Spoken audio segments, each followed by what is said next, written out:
Quem já achou, diga amém. Glória a Deus. Aleluia. Deus é poderoso. Amém.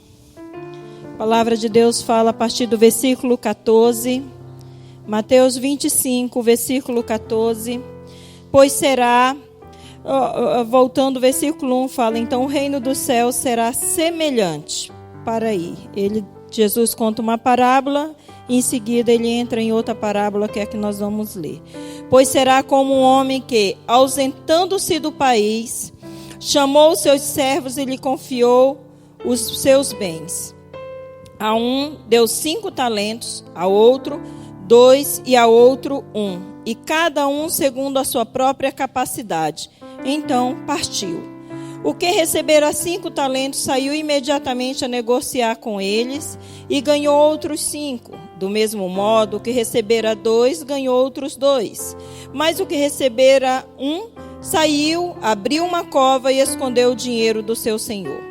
Depois de muito tempo, voltou o senhor daqueles servos e ajustou conta com eles. Então, aproximando-se o que recebera 5 talentos, entregou outros 5, dizendo, Senhor, confiaste-me 5 talentos. Eis aqui outros 5 talentos que ganhei. Disse-lhe o Senhor, muito bem, servo bom e fiel. Foste fiel no pouco, sobre o muito te colocarei. Entra no gozo do teu Senhor. E aproximando-se também o que recebera 2 talentos, disse, Senhor, 2 talentos me confiastes. Aqui tens outros 2 que ganhei. Disse-lhe o Senhor, muito bem, servo bom e fiel. Foste fiel no pouco, sobre o muito te colocarei. Entra no gozo do teu Senhor. Chegando por fim o que recebera 1 talento, disse, Senhor, sabendo que és homem severo, que ceifas aonde não semeaste, e ajuntas aonde não espalhaste, receoso, escondi na terra o teu talento, aqui tens o que é teu.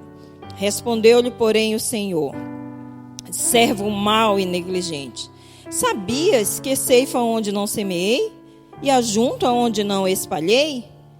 Cumpria, portanto, que entregasse o meu dinheiro aos banqueiros, e eu, ao voltar, receberia com juros o que é meu. Tirai-lhe, pois, o talento e dai-lhe ao que tem 10. Porque a todo que tem se lhe dará, e terá em abundância. Mas ao que não tem, até o que tem lhe será tirado. E o servo inútil lançai fora nas trevas, ali haverá choro e ranger de dente. Pai, em nome de Jesus, nós estamos aqui nessa noite, Senhor, querendo receber mais de Ti, meu Deus. Não queremos somente mais um sermão na nossa vida, mas nós queremos hoje levar a Deus a mensagem que o Senhor tem para cada um de nós. Principalmente para os que estão, Deus, para os que foram chamados para a Tua obra. Peço que o Senhor esteja me capacitando, meu Deus, para ministrar essa palavra eterna, Senhor. Que o Senhor esteja abençoando meus lábios, a minha mente, conformando minhas emoções e meu entendimento ao do nosso Senhor Jesus Cristo. E que Teu Espírito cubra essa igreja. Que o Senhor faça um cerco de poder, meu Deus. Toda distração, todo cansaço, meu Deus, que porventura esteja sobre a vida dos meus irmãos, Pai. Nesse momento eu peço que o Senhor passe o seu renovo. Que o Senhor esteja dando a eles a delícia do mel da Tua palavra. E que, Senhor, possamos nos deliciar, Deus, com aquilo que o Senhor tem para nós nessa noite. Eu oro, Pai, entregando, Senhor, a Tua igreja e a minha vida em Tuas mãos. Amém. Amém, queridos. Podem se assentar. Eu coloquei o tema dessa mensagem, o que tens para mim, dirá o que eu tenho para ti. O que tens para mim, dirá o que eu tenho para ti. A primeira coisa que eu vi, primeira verdade, você vê que eu li o versículo 1 e Jesus usou a expressão, então o reino dos céus é semelhante. Então nós estamos falando de uma realidade espiritual, uma realidade de Deus que está presente na realidade humana, na nossa realidade, na realidade do homem. Então Jesus, usando essa parábola, Jesus trouxe grandes ensinamentos e que, na verdade, estão mais para nos estimular do que para nos amedrontar. Jesus está trazendo dentro dessa parábola o entendimento para que haja temor na nossa servidão diante de Deus. Então, ele fala aqui, pois será como um homem que, ausentando-se do país. Queridos, eu quero pegar essa palavra, ausência. Essa palavra aqui, essa decisão do Senhor, essa palavra ausência aqui, está mostrando, está falando a respeito da vida de Jesus na terra. Jesus estava falando aqui literalmente de que ele teria que se ausentar da terra, que ele ia sair desse cenário fisicamente, né, para que houvesse um movimento na vida do homem. Aqui a palavra ausência, essa ausência do Senhor é temporária. Então, pelo fato dessa ausência ser temporária, nós podemos ver que dentro desse cenário nós temos tempos. 2 tempos dentro dessa parábola. Temos o Kairos de Deus, que é o tempo que é de Deus, o tempo eterno. E nós temos o Cronos, que é o tempo do homem, que é o cronometrado, que são os dias, as horas, os minutos, os anos e as eras. Então nós vimos aqui que Jesus estava falando da sua pessoa. Mas isso aqui não ficou preso somente nessa parte literária da pessoa física de Jesus. Nós precisamos entender que essa ausência de Deus, ela acontece algumas vezes na nossa vivência com Deus, na obra com Deus, no nosso desenvolvimento da vida cristã com Deus. Pastora, como Deus se ausenta? Quando nós pensamos em conceito de ausência, uma pessoa ausente, algumas vezes a nossa mente ela se liga imediatamente ao conceito de abandono, de ser deixado de lado. Mas na verdade não é esse o conceito de ausência. O conceito mais próprio para esse texto, para essa realidade, é que não estar participando ativamente. Então, quando Deus, muitas vezes, ele se retira um pouco do cenário, no nosso ministério, no nosso chamado, em algumas situações que nós estamos vivendo, aparentemente nós não vemos Deus se manifestar ativamente. Nós oramos e as coisas parecem que não acontecem, nós clamamos e as coisas parecem que não acontecem, nós jejuamos e as coisas parecem que não acontecem. Então, existe uma ausência, mas essa ausência é benéfica. Essa ausência é proposital.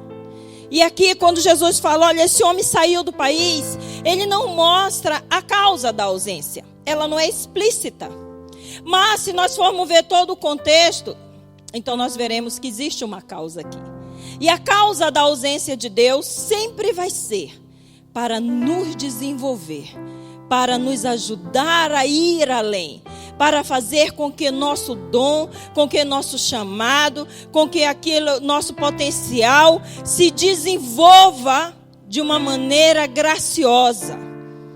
Mas eu vou mostrar para vocês que esse Senhor não estava ausente por completo. Tinha algo presente dele. Ele não estava presente de uma maneira participativa fisicamente, mas ele estava presente. Eu vou mostrar para você. Deus, Jesus, quando muitas vezes você vai passar por um desafio, principalmente no ministério, você tem que enfrentar algo que você nunca enfrentou. Você tem que fazer algo que você nunca fez. Você tem que encarar o povo, você tem que encarar uma situação, você tem que encarar um púlpito, você tem que encarar uma característica de igreja, uma pregação, alguns desafios que pertencem a um ministério. Parece que Deus não se faz presente com você. Parece que Deus não te usa na profecia. Parece que quando você impõe as mãos não acontecem as curas. Parece que você começa a fazer o que a Bíblia diz, mas não há as manifestações de uma maneira clara. Mas essa ausência não quer dizer que Deus não esteja presente. E ela é benéfica. É Deus se retirando um pouco e dizendo para você: a minha ausência carrega. Quando eu me ausento, eu não deixo você no vazio. A minha ausência, ela deixa no meio da igreja, deixa no teu pastoreio, deixa no teu chamado, deixa na tua casa, deixa aonde você estiver. ela deixa a presença de Deus através de alguns aspectos. E esses aspectos é que nós vamos ver dentro desse texto aqui. Ausentando-se do país, chamou seus servos e lhe confiou seus bens. Então, o que é que nós podemos ver? Que Deus, o que é que Deus tem? O que é que Deus deixa? Quando em determinados momentos ele se retira de cena, Deus deixa. A primeira coisa aqui que nós podemos ver, que Deus, dentro da ausência de Deus, Deus tem chamados dentro dessa ausência. Então preste atenção que quando ele se retira, ele não está sem o domínio. Por quê? Porque Deus, na sua soberania, ele chamou pessoas. Ele escolheu os servos. Haviam 3 servos. Aquele homem era rico. Haviam muitos servos, mas 3 servos foram escolhidos. Então, a primeira coisa aqui, o chamado. O teu chamado diz que Deus está presente. O teu chamado diz que Deus é soberano sobre você e Ele escolheu você. Você foi chamado, você foi escolhido porque Deus decidiu te escolher. Eu fui chamada, eu fui escolhida porque Deus decidiu escolher. Ainda que Deus aparentemente não esteja se movimentando de uma maneira tão expressiva, não quer dizer que eu estou no vazio, porque eu tenho um chamado sobre a minha vida. Eu tenho um chamado. E isso diz que Deus está presente, está no controle, está no domínio de todas as coisas na minha vida. E que Deus, Ele não nos deixa no vazio, uma ausência benéfica. Porque Deus está visando o seu crescimento. Sabe, queridos, eu estava lembrando, enquanto eu meditava isso, eu me lembrei de uma conversa com o pastor Thomas. Me veio à mente exatamente a frase, e isso me trouxe o entendimento.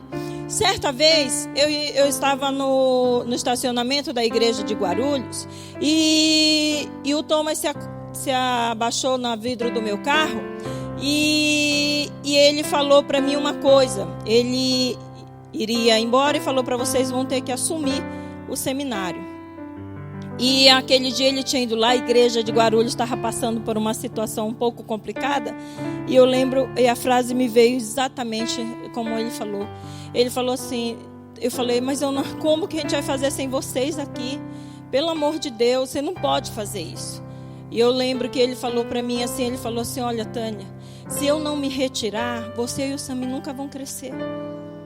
Vocês dois precisam crescer. E vocês só vão crescer com a minha ausência. Foi exatamente isso. Então Deus, às vezes, Ele faz isso, que é para você pegar o que Deus já colocou. Deus não deixa você no vazio. A ausência não significa abandono. E Deus, Ele muitas vezes, Ele coloca você nesse desafio, porque você está crescendo. Você tem que enfrentar aquela situação. Ele está no controle, Ele não vai deixar você cair. Então essa ausência é benéfica, porque você é chamado. Dentro dessa ausência, nós podemos ver que Deus, Ele planejou. Jesus, quando falou aqui da retirada dele, essa retirada de Deus foi planejada. Não foi feita de qualquer jeito. Não, essa retirada de Jesus aqui, ela foi planejada os tempos atrás, muitos anos atrás, na eternidade. Já foi planejada na eternidade. Então Deus não perde o controle. O tempo de Deus, ele é um tempo que está dentro do domínio de Deus. Está dentro do domínio dele. Então, pelo fato de entendermos de que quando Deus se retira um pouquinho, não se manifesta. Eu oro, a igreja não está se manifestando, não está acontecendo crescimento, o povo não está ganhando almas, parece que está acontecendo muitas coisas erradas. Você não está vendo que Deus está forjando muitas vezes o seu caráter. Está forjando muitas vezes as suas posições. Está forjando muitas vezes seu entendimento. Está fazendo você crescer de alguma forma. Porque é planejado isso de Deus. Se é planejado, é organizado. não é de uma forma desorganizada. Então veja que dentro dessa ausência de Deus, você sempre vai ter como a marca de que Deus está no domínio, está presente o teu chamado. A outra coisa que eu vejo aqui é o tempo. Deus, dentro dessa ausência, Ele tem o controle do tempo da sua ida e da sua volta.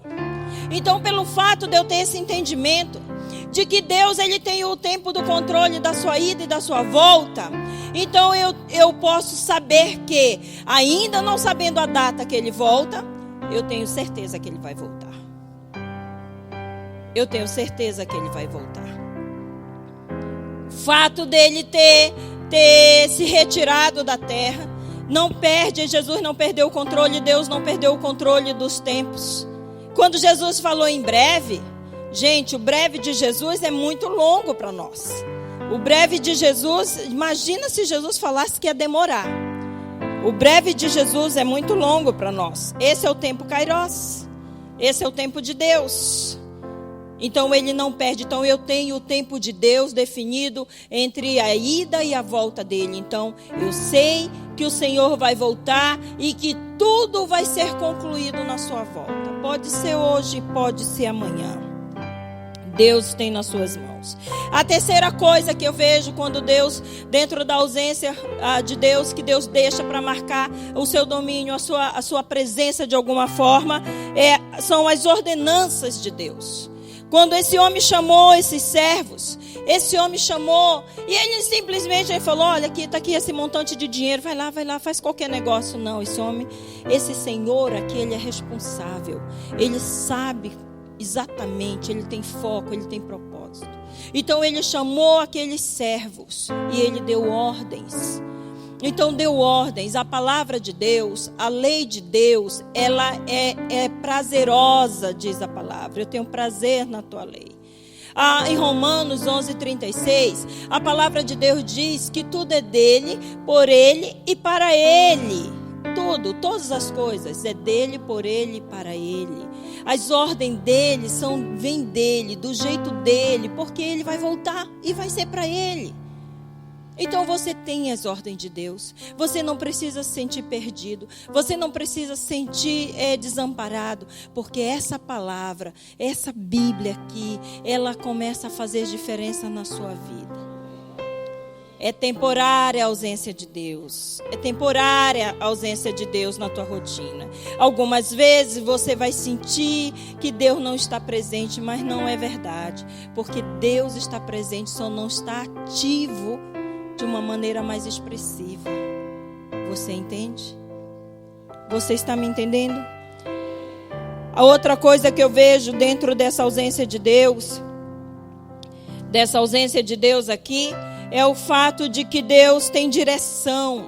Veja que aqui a palavra de Deus fala, olha, que eles, o que recebeu 5 e o que recebeu 2 talentos, saíram para negociar.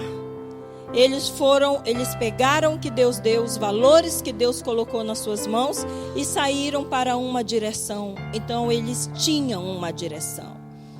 Deus deixa ordenança, Deus deixa a convicção do chamado, Deus deixa você convicto dos tempos, de que Ele foi, mas que Ele vai voltar. E Deus deixa sobre você a direção. Isso mostra a presença de Deus de uma maneira poderosa na nossa vida. Você tendo a direção de Deus, saíram imediatamente para negociar.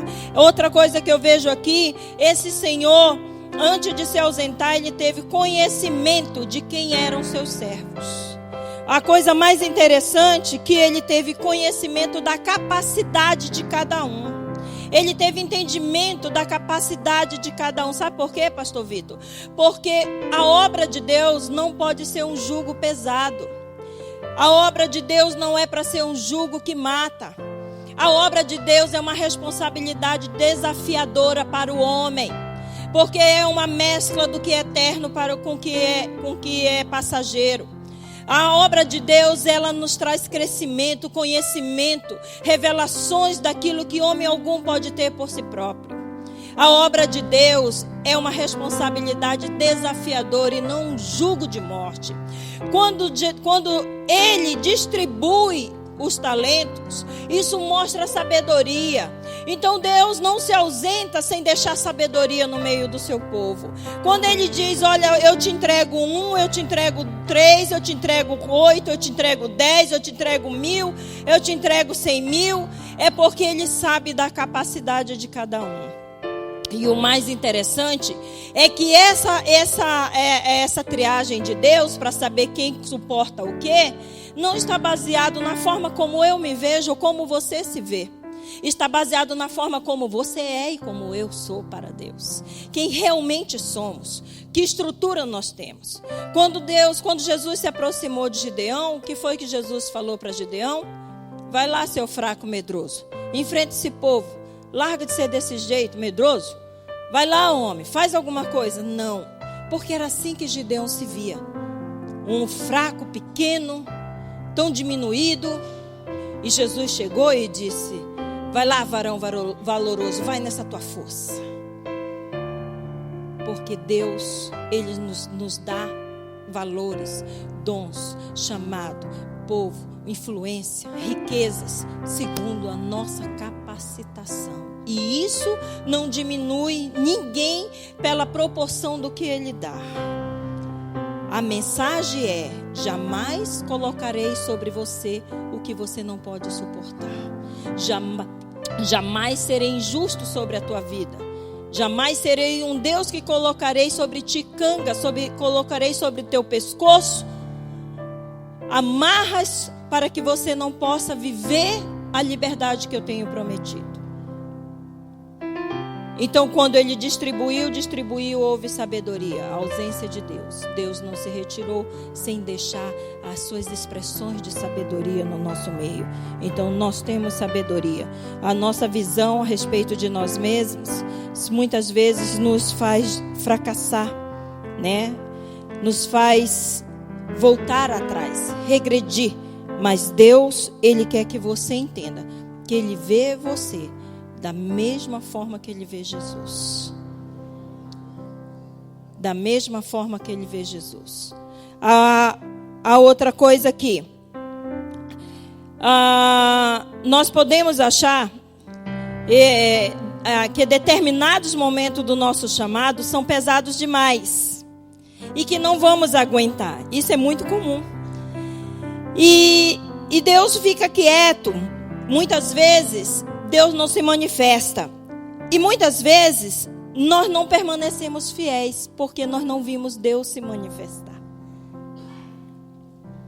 Mas é importante você saber que esse fardo pesado, o fardo de Jesus, ele é leve, ele não é pesado. É importante você saber que aquilo que está se sobrepondo às tuas forças tem o excesso que não é de Deus. Porque quando Ele distribuiu 5 coisas para se fazer, eram só 5 coisas. Quando Ele distribuiu 2, 3 coisas para se fazer, 2 coisas para se fazer, 1 coisa para se fazer, Ele distribuiu justamente para que não fosse pesado. Quando Jesus chegou no Getsêmani, em determinados momentos nós vamos sentir esse peso. Jesus falou assim, olha, Senhor, se possível for, passa de mim esse cálice, porque está pesado até aqui, não estou aguentando. Aguentei desaforo, cuspida no rosto, me chamaram de endemoniado, o que for, mas agora, Deus, não sei se eu vou conseguir chegar até lá. Mas Deus jamais daria a cruz para Jesus se Jesus não estivesse preparado para ela. E imediatamente Jesus se lembra de que Deus não se engana e Ele diz, Senhor, não seja feita a minha vontade, mas a tua. Esse fardo, esse tempo que você está vivendo é um tempo que não sai do controle de Deus. A sabedoria de Deus é a distribuição. Outra coisa que Deus deixa no nosso meio, que são os bens, são os valores dele, são os recursos dele. Deus tem recursos espirituais, materiais e humanos para fazer com que o seu chamado, o seu ministério, com que a sua responsabilidade seja cumprida plenamente. Você não está sozinho. Não adianta você ficar chorando as pitangas, dizendo que você está sozinho, que você é isso e aquilo outro, que você é fraco, que você não aguenta, que você... Não adianta, não é verdade. Não é verdade. Deus sempre vai levantar alguém para fortificar a tua alma, para colocar luz nas tuas trevas, para te dar direção. Deus te dá recursos. Aquele homem não veio e falou assim: olha, vão meus servos, vão ganhar dinheiro para mim. Não, ele colocou o recurso na mão deles para o propósito, que é a outra coisa, que é a multiplicação e o crescimento. Então Deus, Ele tem propósito e Ele tem visão de crescimento na tua vida e na minha vida, diante daquilo que Ele colocou nas nossas mãos. Pois eu vou usar o que Deus me deu para crescer. Deus te deu um dom, Deus te deu sabedoria, Deus te deu um chamado, Deus te deu uma igreja, Deus te deu 2 pessoas para você cuidar, discipular, Deus te deu um bairro para você evangelizar, Deus te deu boca, Deus te deu entendimento na palavra, Deus te deu, seja o que for recurso que vem dele. Deus te deu riquezas, você está prosperando. Está no plano de Deus todos nós sermos prósperos, mas não sermos todos ricos. Riqueza é propósito. Não ter falta é promessa. Então preste atenção. Pegue o que Deus tem te dado. Porque você já está, mesmo que você saiba que Jesus ainda não está nessa terra, que Jesus vai voltar. Pense no tempo de Deus, Jesus vai voltar. Jesus vai chegar e vai pedir conta da minha vida. Ou se eu morrer hoje ou amanhã, eu vou prestar conta. Então eu tenho um tempo. Então eu tenho propósito, Deus tem um propósito que é a multiplicação. Agora outra coisa que eu vejo aqui, ele fala, olha, chamou os seus servos, né? Somos chamados, chamou os seus servos e lhe confiou seus bens. E a um deu 5 talentos, e ao outro 2, e ao outro 1, e cada um segundo a sua própria capacidade. Então ele foi embora. Então quando ele dá, muitas vezes Deus se retira para que você cresça, porque se você ficar só na bênção, você não sabe o que é ser conquistador. Se você não sabe o que é ser valente, você nunca vai saber o que é ser possuidor. Você não vai ter história para contar junto com Deus. E o que Deus quer é que a sua história não esteja só o nome dele. Você sabia disso? Quando Jesus andou aqui, ele elogiou muito a fé das pessoas. Falou, olha, sabe quem te salvou? Não foi eu, foi a tua fé. A tua fé fez isso. Então Deus, o interesse de Deus de dizer, Tânia, eu quero que o meu nome esteja junto com o seu nome dentro dessa situação. Então as pessoas vão ver Deus em mim e vão dizer, a Tânia é uma mulher de Deus, venceu tal coisa, foi fiel, fez isso, aquilo, outro. Deus tem interesse no teu nome e no meu nome. Por isso Deus está investindo na sua vida e na minha vida. Porque Deus tem uma aliança conosco. O nome de Jesus é sobre todo nome. E a palavra diz que esse nome foi dado a nós, para nos dar recursos poderosos para viver o que Deus quer. Eu ainda tenho mais 2 horas, aguenta aí. A palavra fala no versículo 16. O que recebera 5 talentos saiu imediatamente a negociar e ganhou outros 5. Fale comigo, imediatamente. Imediatamente. O de 2 fez a mesma coisa. Quando esses homens receberam, veja, esses homens não se prenderam ao pensamento comodista. Eu não sei o que eu vou fazer com isso. Meu Deus do céu, que coisa grande. Como é que é isso? Agora eu disse sim para Deus. Ele me chamou, entregou na minha mão. Eu não sei o que eu vou fazer com esse chamado, com esse ministério que o pastor passou na minha mão. Eu não sei como é que eu vou cuidar dessas crianças. Eu não sei. Esse homem aqui, Ele não parou para se sentar e ficar cozinhando coisas que não iam trazer resultado para ele. A Bíblia diz que ele se movimentou. Houve um movimento na vida dele. Houve uma ação na vida dele. Então, a sua ação diante das escolhas de Deus e das responsabilidades honrosas de Deus para a sua vida vão determinar o que Deus vai te dar. Então, o que tens para mim dirá o que eu tenho para ti. Então, a sua ação diante daquilo, da escolha que Deus fez, diante das responsabilidades honrosas que Deus tem te dado, da maneira como você agir, você vai saber o que você vai receber. Esse homem saiu imediatamente, pastor. Ele se movimentou. Eles foram para a área de crescimento. Eles foram para a área de negociação. Eles foram para a área de multiplicação imediatamente. Sabe por quê? Porque esse homem tinha consciência do tempo Cronos. Aqui ele tinha consciência do tempo Cronos. Então, quando nós consideramos os tempos, então nós temos dentro de nós um temor para concluir o chamado, para fazer aquilo que Deus nos chamou para fazer, e que um dia nós dissemos sim.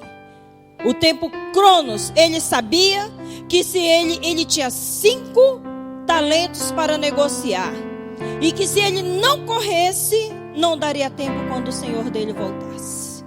O outro olhou de 5 e disse: eu vou atrás de ti, vou junto.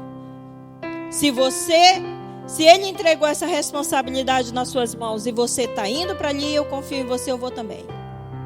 Que a Bíblia diz que ele fez de igual modo. A palavra de Deus fala em 1 Crônicas, 1 Crônicas 12, 32, a respeito dos filhos de Isacar.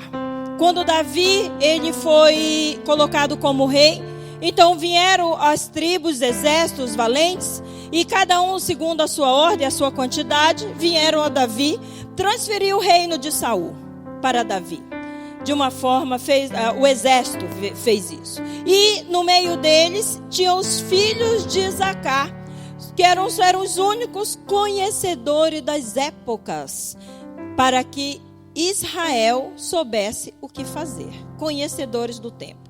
Essa mesma expressão está em Esther, no capítulo 1 e 2, onde os sábios, quando foram consultados após a rebelião de Vasti, lá fala que eles eram conhecedores dos tempos. Eram 7 sábios.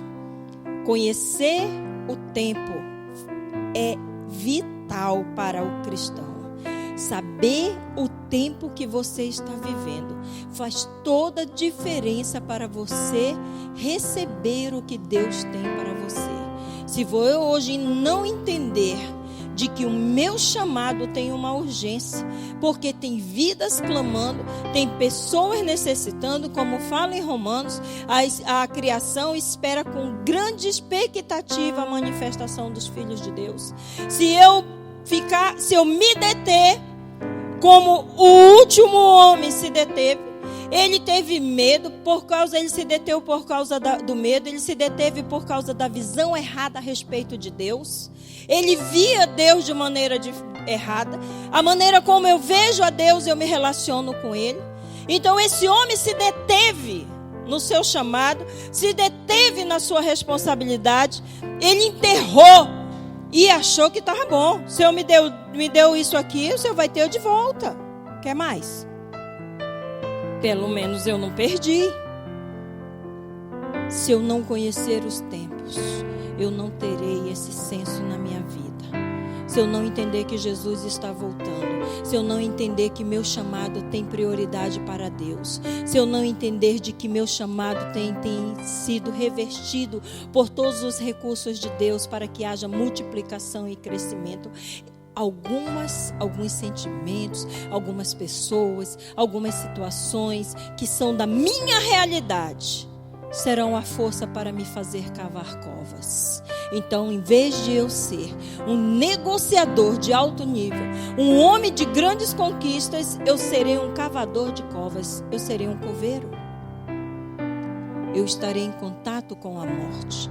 E aquilo que Deus coloca na minha mão, os valores que Deus coloca na minha mão, por causa do medo, por causa da ira, por causa do orgulho, porque eu não quero me envolver com o ministério A, ministério B, porque eu não quero sair de casa, porque cansa, porque isso, porque aquilo outro, você começa a dar desculpa, eu quero falar para você, é melhor você se atentar. Porque Deus não disse que seria fácil, mas que seria prazeroso as suas realizações.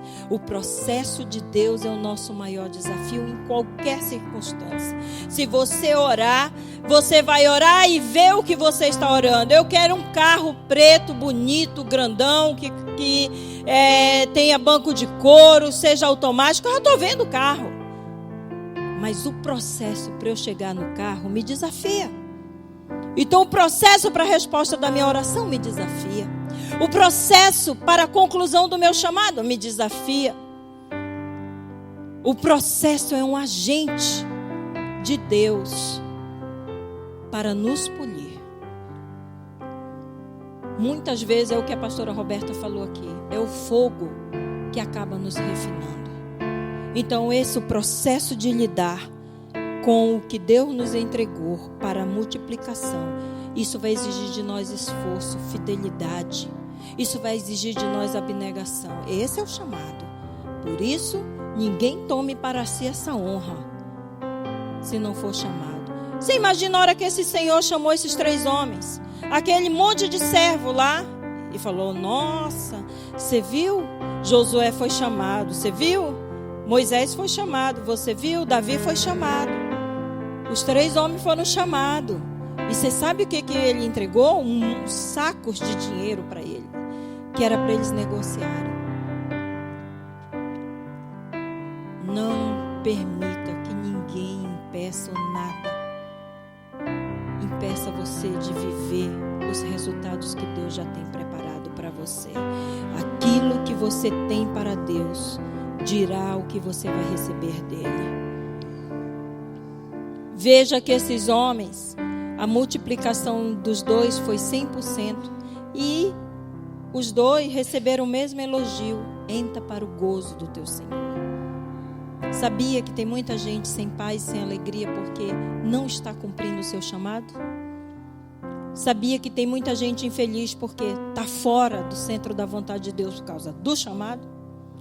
Sabia que tem gente dando desculpa para lá e para cá, para lá e para cá, e a vida está passando e ela não atenta para o tempo cronos e está sem alegria e sem paz? Sabia que esse gozo está relacionado ao cumprimento do chamado? Se você foi chamado e você disse sim, ou se você está sendo chamado, está prestes a dizer sim, eu falo para você, você não está sozinho, o céu está a seu favor. Porque sobre você tem a presença do chamado de Deus. É dele, está sobre você. O processo está te desafiando, as dificuldades, o medo, o pavor. Então, em vez de você ir para o campo, você vai para a cova? Tem certeza? Você vai enterrar sua família? Você vai enterrar sua unção? Você vai viver das glórias passadas, se lembrando de coisas passadas? Enquanto que Deus está dizendo: olha, desembaraça todos os teus pés daí, meu filho. Prossegue para soberana vocação. Vai para frente, porque ainda tem coisa para você viver. Aquele Senhor chegou. Então ele pediu conta. Aquele servo que carregou no coração a mensagem e partiu imediatamente. Ele não deu tempo do diabo ficar trabalhando na mente dele. Mente vazia, oficina do diabo. Não desista do chamado de Deus na sua vida. Não importa se você tem 1, se você tem 2, se você tem 3, se você tem 4, se você tem 5, quanto for. Quantas coisas Deus tem dado para você fazer. Se Deus te deu 5, 6 é sobrecarga, não vem de Deus. E tem muita gente morrendo, dizendo que Deus deu muitas coisas para ele, não é verdade. Tem muita gente com a frase: solta por aí dizendo: se não for eu fazer, ninguém faz. Você não é o todo, você é uma parte. Nunca você vai ser o todo, você é uma parte. Sabe por que você é uma parte? Porque o todo de Deus é como um quebra-cabeça. Você só consegue ver a imagem de Jesus quando uns aos outros estão conectados ou submissos. Quando eu me submeto ao seu chamado, porque o seu chamado tem algo que o meu não tem. O seu chamado carrega uma revelação que o meu não carrega. O seu chamado me faz crescer.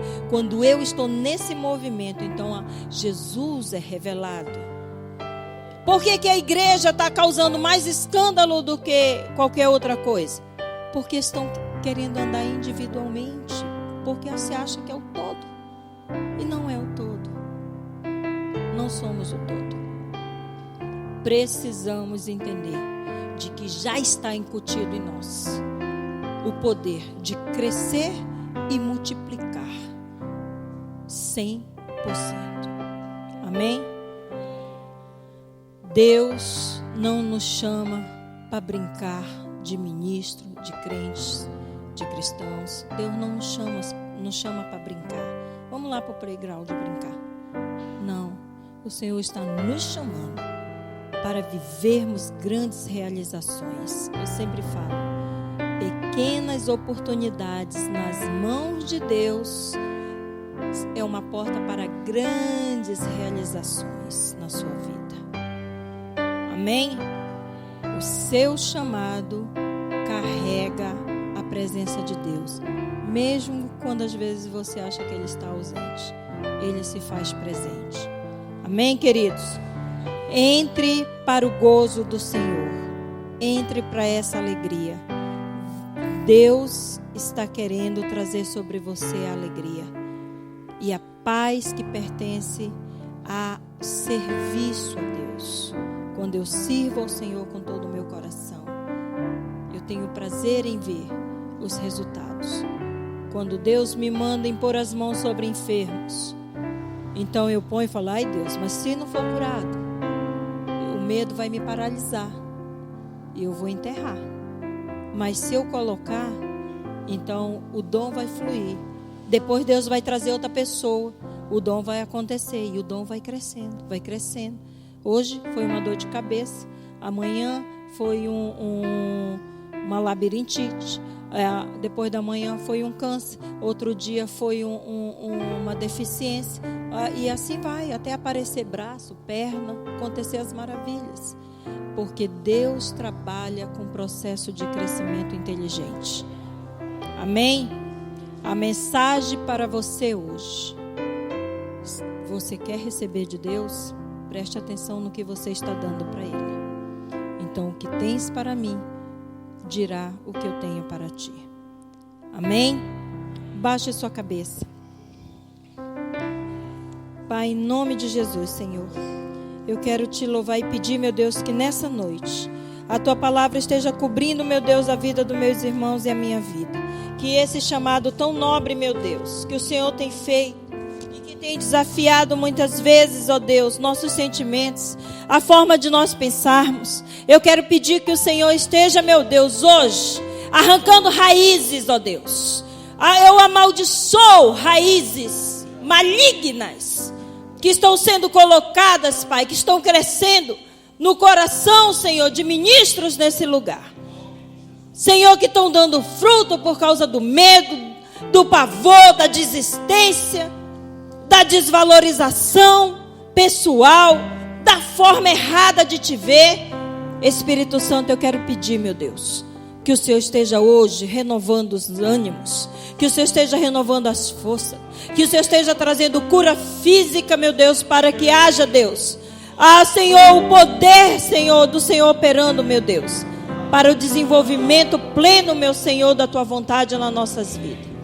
Espírito Santo, capacita-nos a viver aquilo que está no teu coração, pois Deus, somos realizadores dos teus sonhos. O Senhor sonha e nos dá a honra de realizar.